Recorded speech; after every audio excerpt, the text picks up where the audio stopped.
میرا لیفٹ باب الایمان و قول النبی صلی اللہ تعالی علیہ وسلم بنی الاسلام علی خمس وهو قول وفعل ويزيد وينقص قال الله تعالى ليزدادوا ایمانا مع ایمانهم وزدناهم هدى ويزيد الله الذين اهتدوا هدى والذين اهتدوا زادهم هدى وآتاهم تقواهم ويزداد الذين آمنوا ایمانا وقوله أيكم زادته هذه إيمانا فأما الذين آمنوا فزادتهم إيمانا وقوله جل ذكره فاخشوهم فزادهم إيمانا وقوله تعالى وما زادهم إلا إيمانا وتسليما والحب في الله والبغض في الله من الإيمان وكتب عمر بن عبد العزيز إلى عدي بن عدي إن للإيمان فرائض وشرائع وحدودا وسننا فمن استكملها استكمل الإيمان ومن لم يستكملها لم يستكمل الإيمان فإن أعيش فسأبينها لكم حتى تعملوا بها وإن أمت فما أنا على صحبتكم بحريص وإن أمت فما أنا على صحبتكم بحريص وقال إبراهيم ولكن ليطمئن قلبي وقال معاذ اجلس بنا نؤمن ساعة وقال ابن مسعود اليقين الإيمان كله وقال ابن عمر لا يبلغ العبد حقيقة التقوى حتى يدع ما حاك في الصدر وقال مجاهد شرع لكم أوصيناك يا محمد وإياه دينا واحدا وقال ابن عباس شرعة ومنهاجا سبيلا وسنة. یہ حدیث شریف پوری ہوگی.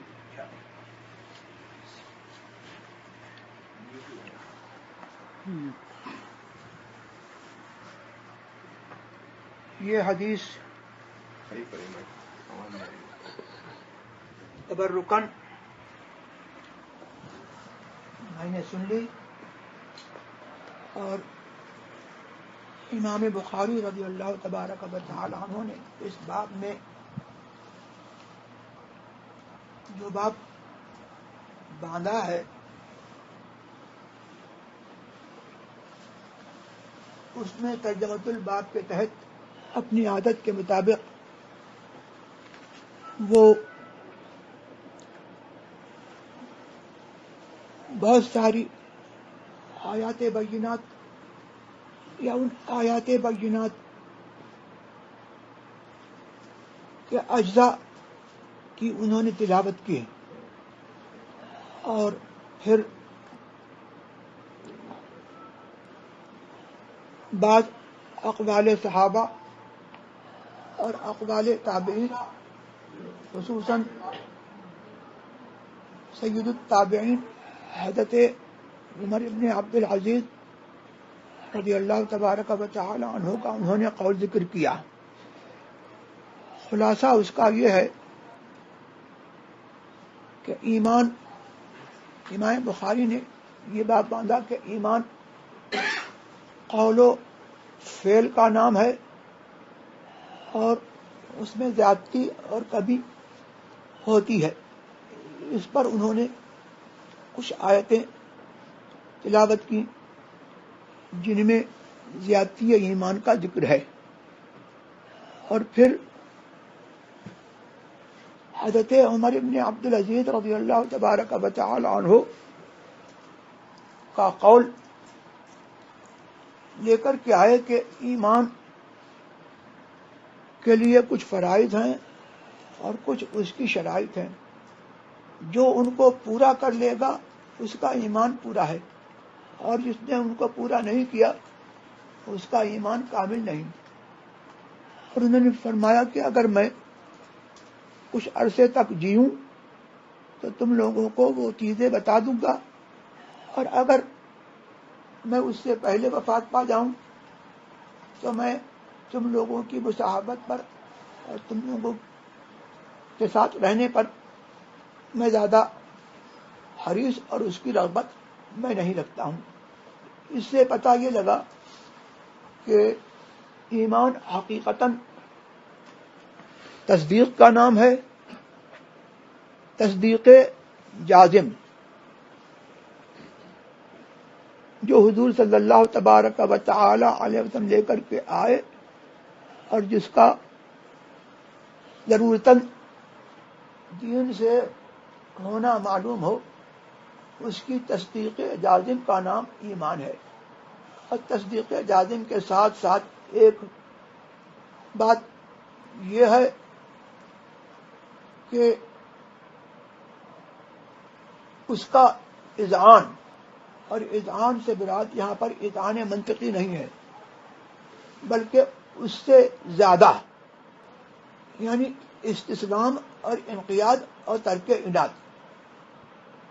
امام اعظم کے نزدیک ایمان کی اتنی ہی حقیقت ہے، اور اقرار باللسان یہ اجرائے احکام کے لیے شرط ہے، اور جس کو مہلت ملی کہ وہ زبان سے اقرار کرے اور اس نے اقرار نہ کیا، تو ہمارے نزدیک اس کے مسلمان ہونے کا حکم نہیں ہوگا۔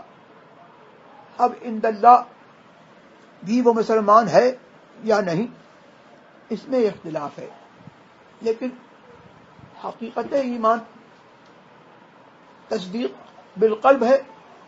اس کے پیش نظر عند اللہ انشاءاللہ وہ مومن ہے، جبکہ اس نے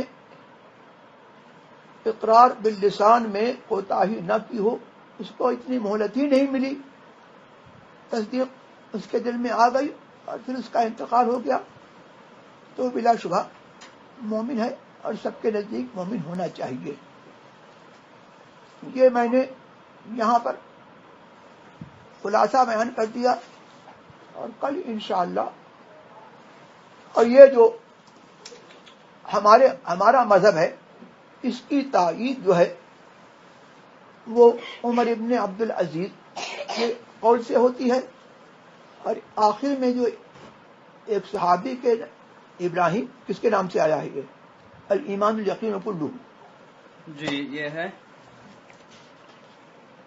حضرت ابن مسعود رضی اللہ تعالیٰ عنہ کی۔ ہاں، حضرت عبداللہ ابن مسعود کے نام سے یہ حدیث مروی ہے کہ انہوں نے فرمایا کہ ایمان الیقین کلہ، ایمان کی کل حقیقت اور اس کی کل ماہیت جو ہے وہ یقین ہے۔ یہ ہمارے امام اعظم کا مستدل ہے، اور ہمارے امام اعظم کی اسے تائید ہوتی ہے۔ اور ابن حمام نے یہاں پر یہ اختیار کیا ہے کہ اقرار باللسان بھی ایمان کا رکن ہے، یعنی ان کے نزدیک الایمان التصدیق بالجنان والاقرار باللسان۔ یہ میں نے مختصر بول دیا۔ اب کل میں ان آیتوں کا ترجمہ بھی کروں گا اور اس کے متعلق کچھ اور بتاؤں گا۔ یہاں مجھے حدیث ہرقل جو طویل گزری اس پر کچھ نکات جو احاطہ بیان سے رہ گئے تھے، میں چاہتا ہوں کہ ان کو میں بیان کروں، اور کچھ وہ نکات جو میں نے اٹھائے تھے ان کی مزید میں تشریح کروں۔ میں نے یہ ذکر کیا تھا کہ بخاری میں آیا کہ ہرقل نجوم میں درک رکھتا تھا اور اس کا بہت بڑا ماہر تھا۔ میں نے یہ کہا تھا کہ اس سے پتہ لگا کہ علم نجوم کا فی الجملہ اعتبار ہے، اور منجمین کی تصدیق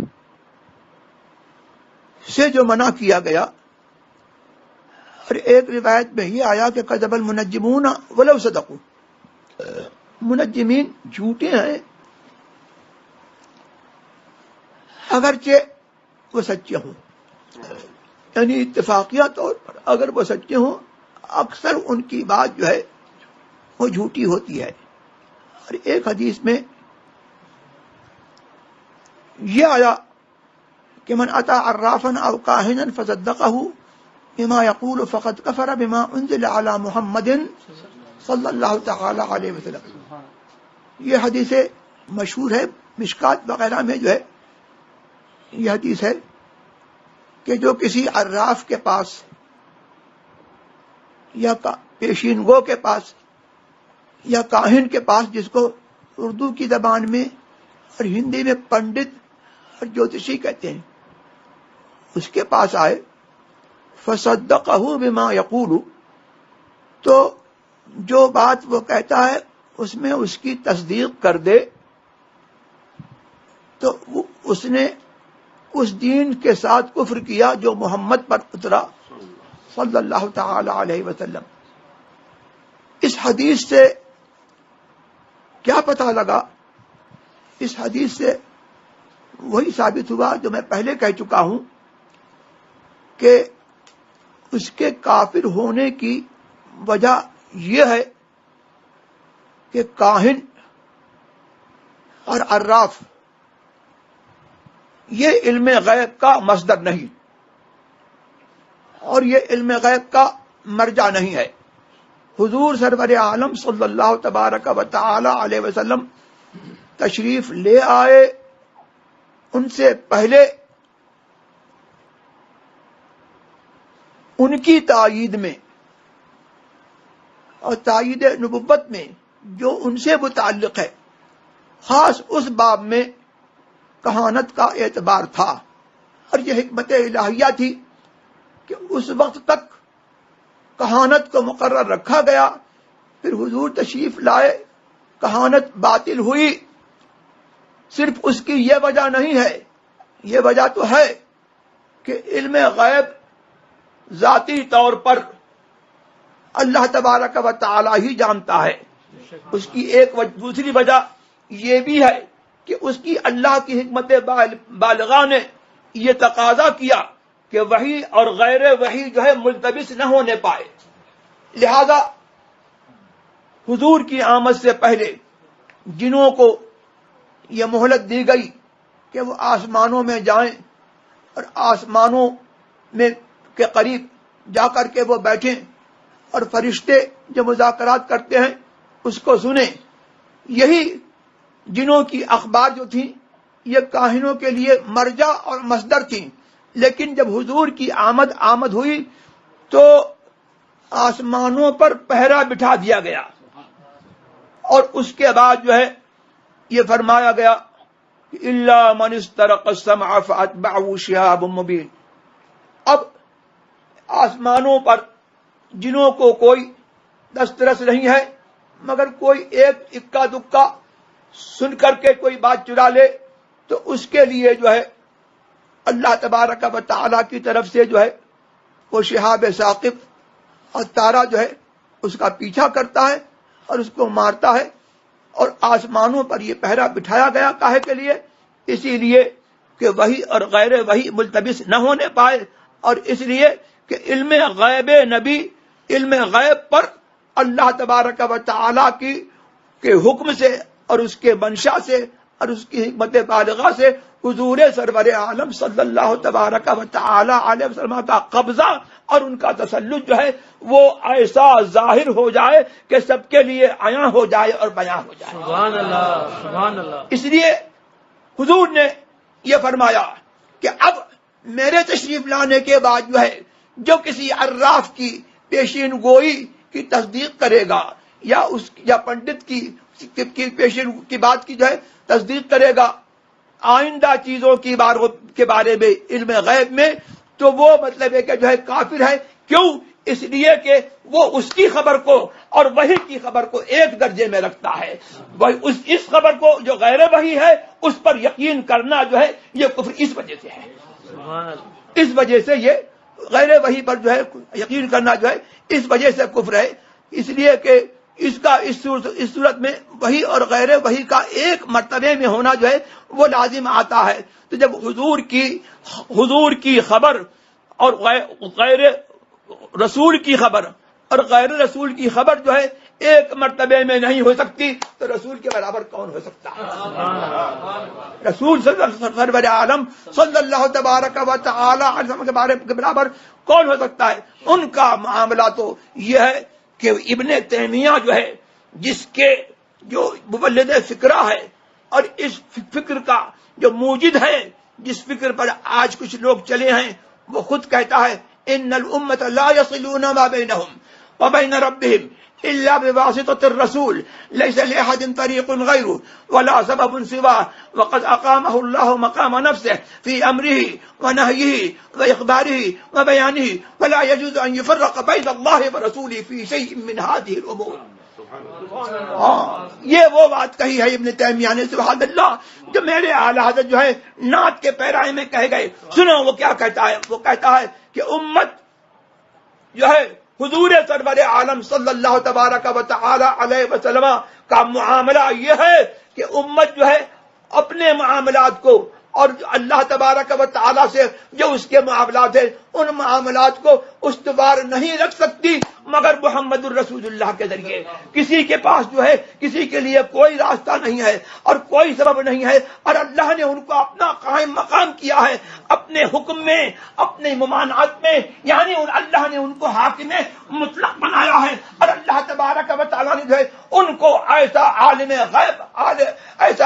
غیب بنایا ہے اور علم غیب ایسا غیب داں بنایا ہے کہ ان کی خبر اللہ کی خبر ہے. تو اللہ تبارک و تعالیٰ نے ان کو اپنی حکم میں اور اپنی معنات میں اور اپنے اخبار میں اور اپنے بیان میں اپنا قائم مقام کیا ہے. لہذا ان کا حکم اللہ کا حکم، اور جس سے انہوں نے منع فرمایا اس سے اللہ نے منع فرمایا، اور ان کی خبر اللہ کی خبر، ان کا بیان اللہ کا بیان. ابن تیمیہ کہتا ہے کہ ان چیزوں میں سے جو ہے کسی بات میں اللہ کے درمیان اور رسول کے درمیان جو ہے تفریق کرنا جائز ہی نہیں ہے.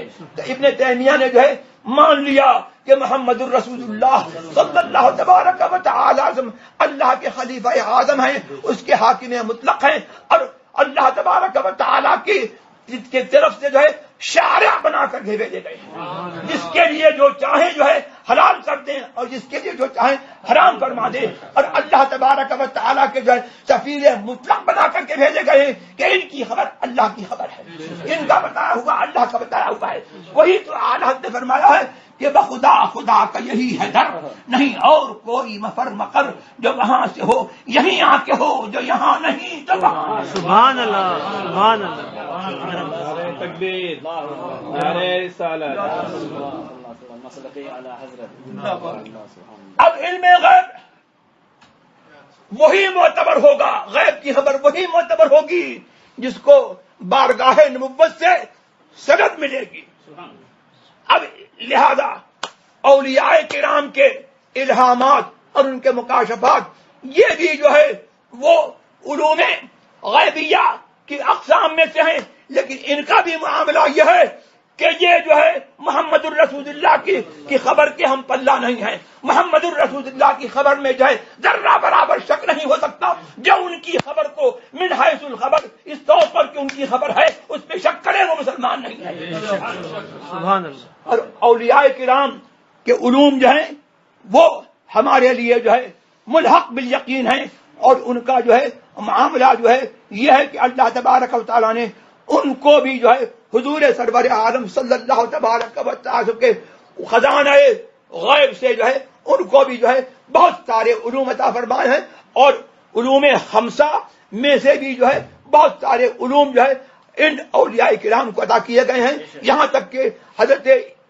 عبدالعزیز دباغ فرماتے ہیں کہ جو اولیاء کرام جن کو تصرف کی اجازت ملی ہے جب تک وہ ان علوم خمسہ سے واقف نہیں ہوتے وہ تصرف نہیں کرتے دنیا میں. ہاں یہ معاملہ جو ہے پڑھیے اللہم صلی علی سیدنا مولانا محمد حافظ ربانی شفائها وقت بالقلوب دوائها نیل ابصار وقیائها علی صاحب علیہ وسلم.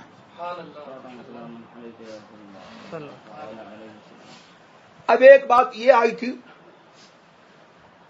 کہ ہرقل نے یہ کہا کہ اگر میں یہ سمجھتا لو انی اخلص الیہ لتجشبت لقاءہ ولغسلت عن قدمی. اگر مجھے یہ معلوم میں جانتا کہ میری ان تک رسائی ہو سکے گی تو میں ان کی زیارت کے لیے، ان کی ملاقات کے لیے کلفت سفر برداشت کرتا. اس سے پتہ لگا کہ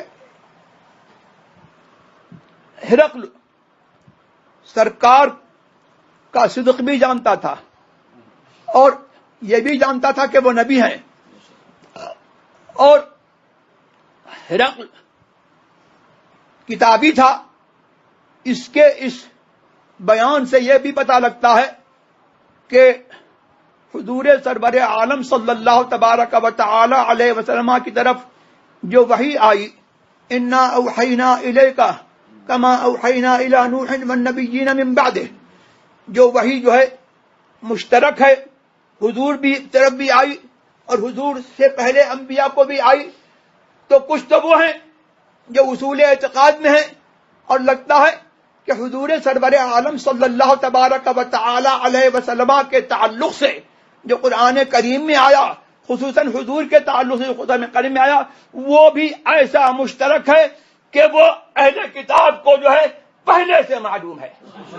حضور سرور عالم صلی اللہ تبارک و تعالی علیہ وسلم کی نصرت کا واجب ہونا اور ان کی ملاقات کے لیے کلفت سفر جو ہے برداشت کرنا، یہ کوئی بریلوی نہیں کہہ رہا ہے، بلکہ وہ کہہ رہا ہے جو ان کا کلمہ نہیں پڑھا. جس نے کلمہ نہیں پڑھا وہ بتا رہا ہے کہ ان کی کلفت سفر، ان کے لیے ملاقات کا حکم اور ان کی زیارت کا حکم جو ہے یہ ہماری شریعت میں بھی ہے، جیسے کہ جو ہے محمد الرسول اللہ کی شریعت میں. آج یہ کہا جاتا ہے کہ وَلَوْ أَنَّهُمْ إِذْ ظَلَمُوا أَنفُسَهُمْ جَاءُوكَ فَاسْتَغْفَرُوا اللَّهَ وَاسْتَغْفَرَ لَهُمُ الرَّسُولُ لَوَجَدُوا اللَّهَ تَوَّابًا رَحِيمًا.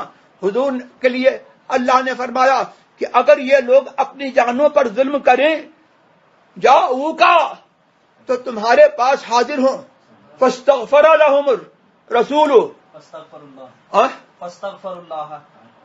فَاسْتَغْفَرُوا اللَّهَ تو اللہ سے بخشش چاہیں، وَاسْتَغْفَرَ لَهُمُ الرَّسُولُ اور یہ رسول جو ہے ان کے لیے جو ہے استغفار طلب کریں، لَوَجَدُوا اللَّهَ تَوَّابًا رَحِيمًا تو اللہ تبارک و تعالیٰ کو ضرور توبہ قبول کرنے والا اور رحمت والا پائیں گے. کہا مجھ سے کہنے لگا کہ ھذا فی حیاتی، یہ جو ہے دریدہ ذہنی ہے اور قرآن کریم کے اطلاق کو، قرآن کریم کے مفہوم کو جو ہے اور مفہوم مطلق کو بدور ہوا جو ہے بدور زبان خود جو ہے اپنے طور پر مقید کرنا ہے، بلکہ یہ حضور کی رسالت کا انکار ہے. لا الہ الا اللہ محمد الرسول اللہ جو ہے صاف بتا رہا ہے کہ محمد رسول اللہ صلی اللہ تبارک و تعالی کی رسالت جو ہے وہ کسی زمانے کے ساتھ خاص نہیں ہے، بلکہ جیسے وہ کل رسول تھے ویسے ہی آج رسول ہیں، ویسے ہی قیامت تک رسول رہیں گے. ایسے ہی جو ہے یہ آیت کریمہ جو ہے حضور کے زمانے کے ساتھ خاص نہیں ہے، بلکہ جو ہے حضور کا استغفار جو ہے جیسے حضور کا استغفار اپنی امت کے لیے جو ہے کل تھا، ویسے ہی آج اپنی قبر شریف میں بھی حضور کا استغفار ہے اور حدیث میں جو ہے بھی آیا ہے. بلکہ قرآن سے سنو، قرآن فرماتا ہے وَقُلِ اعْمَلُوا فَسَيَرَى اللَّهُ عَمَلَكُمْ وَرَسُولُهُ وَالْمُؤْمِنُونَ ثُمَّ تُرَدُّونَ إِلَى عَالِمِ الْغَيْبِ وَالشَّهَادَةِ فَيُنَبِّئُكُم بِمَا كُنتُمْ تَعْمَلُونَ. قرآن فرماتا ہے اے محبوب تم فرما دو اعملوا، اے لوگو عمل کرو، فَسَيَرَى اللَّهُ تو اللہ تبارک و تعالیٰ تمہارا عمل دیکھے گا، وَرَسُولُهُ اس کا رسول دیکھے گا. تو اللہ تو دیکھتا ہی ہے، تو اللہ تبارک و تعالیٰ نے یہاں پر جو ہے رسول کے ساتھ جو ہے اپنا ذکر کیوں کیا؟ یہ بتانے کے لیے کہ رسول کی رویت جو ہے وہ اللہ کی رویت ہے. رسول کی جیسے اللہ کی رویت منقطع نہیں ہے، رسول کی رویت ہے کسی زمانے میں منقطع. وہ پہلے دیکھ رہے تھے، آج بھی دیکھ رہے ہیں.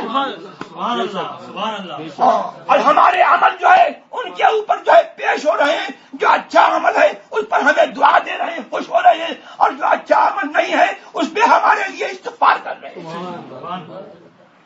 اور پھر قرآن کے تیور جاؤ کا تمہارے پاس آئیں. میں پوچھتا ہوں کہ کوئی تمہارے پاس آئے، اس میں جو ہے زیارت کا تو حکم ہو ہی گیا اور ثابت ہو گیا کہ حضور کی زیارت جو ہے حضور کی زیارت حضور کے زمانہ حیات اور حضور کا زمانہ حیات جو ہے وہ بھی تھا، آج بھی ہے، قیامت تک حضور حیات ہے. تو حضور کے زمانہ حیات ظاہری تک خاص نہیں ہے، بلکہ قرآن بتا رہا ہے جاؤ کا، تمہارے پاس آئیں، تم اپنی حیات ظاہری میں ہو تو تمہارے پاس آئیں، اور تمہارا وصال ہو چکا تو تمہاری قبر انور پر آئیں. جاؤ کا جو ہے دونوں پر دلالت کر رہا ہے کہ تمہارے پاس آئیں، اور قبر انور پر آنا قبر اندر پر آنا نہیں ہے، رسول کے پاس آنا ہے. اسی لیے میرے سرکار فرماتے ہیں کہ جو میری زیارت کے لیے آیا میرے انتقال کے بعد وہ ایسا ہے جیسے میری زیارت کے لیے میری زندگی میں آیا.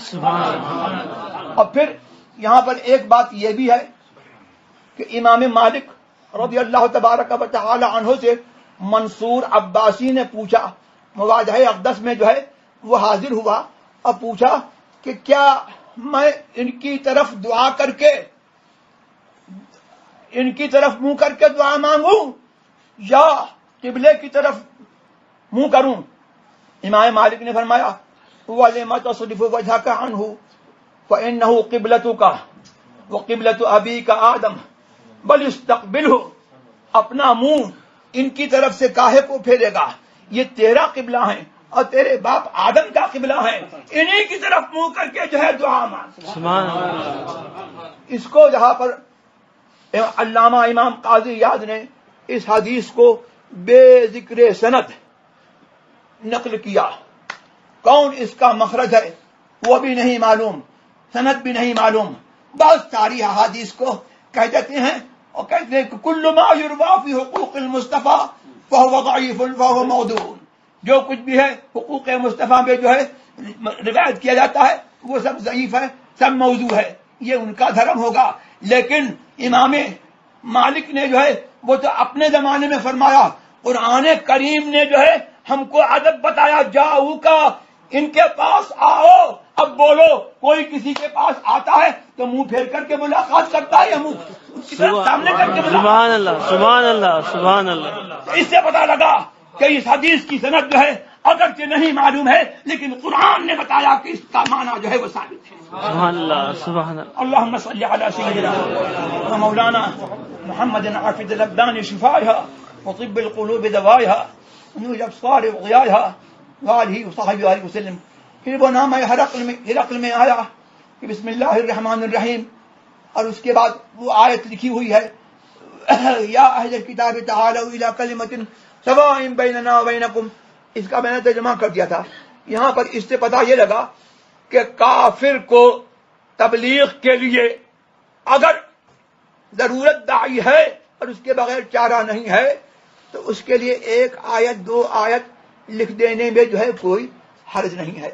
اور یہاں سے ایک بات یہی پتہ لگی کہ جو تحریر جو مخلوط ہے اس میں قرآن بھی ہے اور غیر قرآن بھی ہے، تو اس کو چھونا جو ہے جائز ہے، جیسے کہ کتب تفسیر اور کتب احادیث.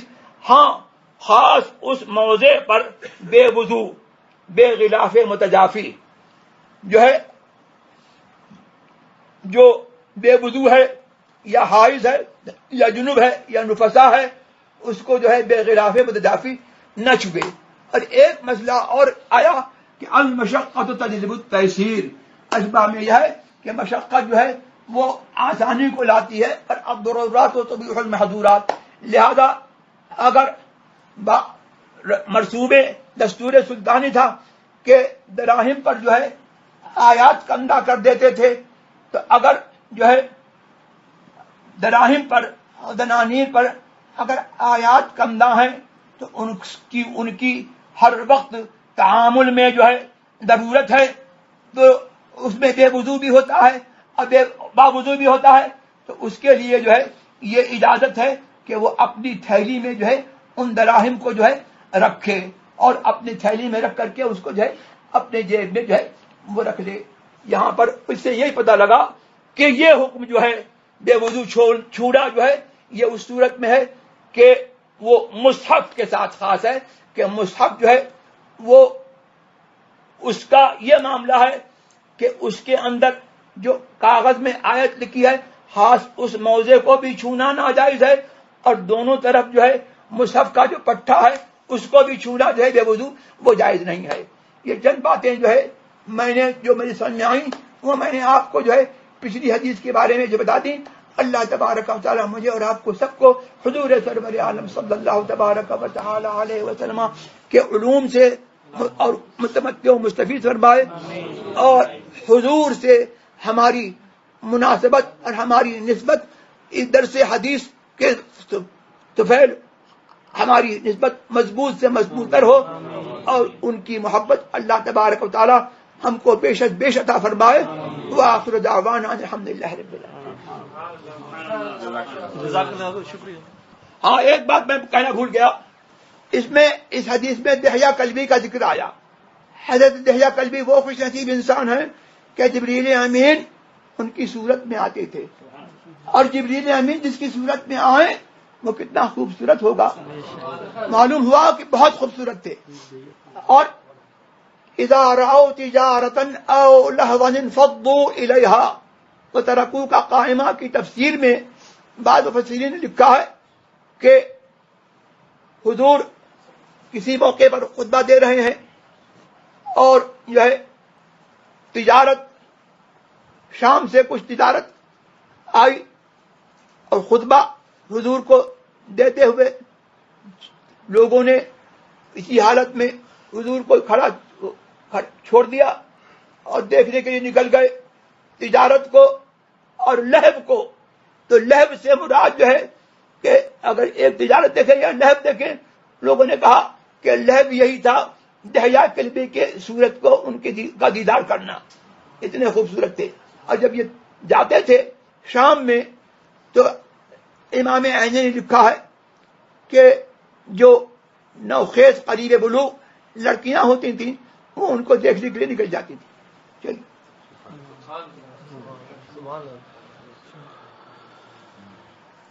پوچھ لو اب۔ اللهم صل على سيدنا مولانا محمد عافية الأبدان شفائها وقلب القلوب دواها من الأبصار وإياها آله صحابه الكرام من كلمة الغوث الأعظم الأفخم الهمام وحزبه بارك وسلم صلاة تنجينا بها من جميع الأهوال والآفات وتقضي لنا بها جميع الحاجات وتطهرنا بها من جميع السيئات وترفعنا بها عندك أعلى الدرجات وتبلغنا بها أقصى الغايات من جميع الخيرات في الحياة وبعد الممات إنك على كل شيء قدير سبحان ربك رب العزة عما يصفون سلام على المرسلين والحمد لله رب العالمين آمين.